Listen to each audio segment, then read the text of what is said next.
kita bahas sel volta. Apa sih sel volta? Nah, bayangkan kamu punya dua jenis logam yang berbeda, misalnya seng atau Zn dan tembaga atau Cu. Sekarang, celupkan kedua logam ini ke dalam larutan yang bisa menghantarkan listrik, atau disebut juga elektrolit. Contohnya, larutan garam dapur atau larutan asam. Hubungkan kedua logam tersebut dengan kawat di luar larutan. Ajaibnya, akan ada aliran listrik yang mengalir melalui kawat tersebut.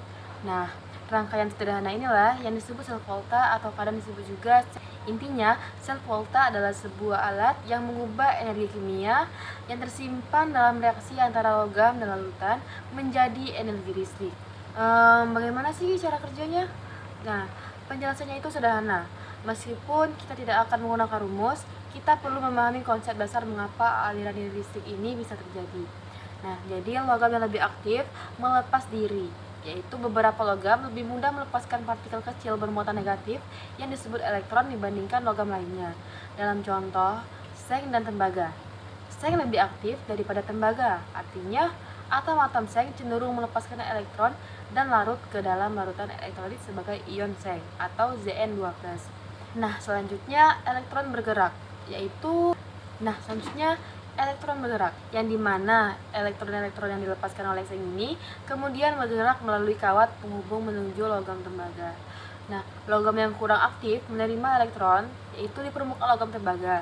Elektron-elektron yang datang dari kawat akan bereaksi dengan ion-ion positif yang ada di dalam larutan elektrolit.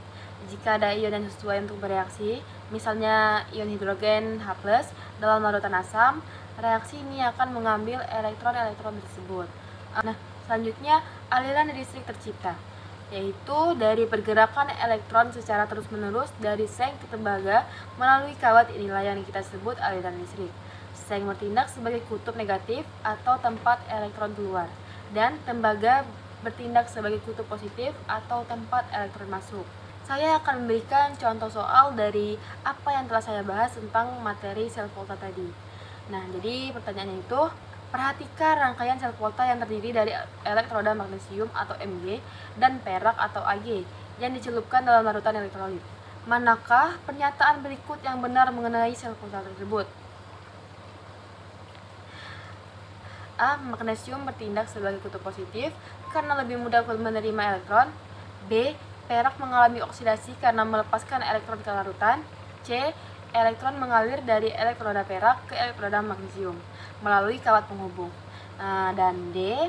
Magnesium mengalami oksidasi dan bertindak sebagai kutub negatif. Nah, jadi jawabannya itu D. Kenapa D? Nah, jadi akan saya bahas kenapa A salah. Karena magnesium lebih aktif daripada perak, artinya magnesium lebih mudah melepas elektron, bukan menerima. Kutub yang melepas elektron adalah kutub negatif. Dan mengapa B salah? Karena oksidasi adalah proses pelepasan elektron. Karena perak kurang aktif, ia cenderung menerima elektron, bukan melepaskan ke larutan. Perak justru mengalami reduksi atau penangkapan elektron. Dan kenapa sih C salah?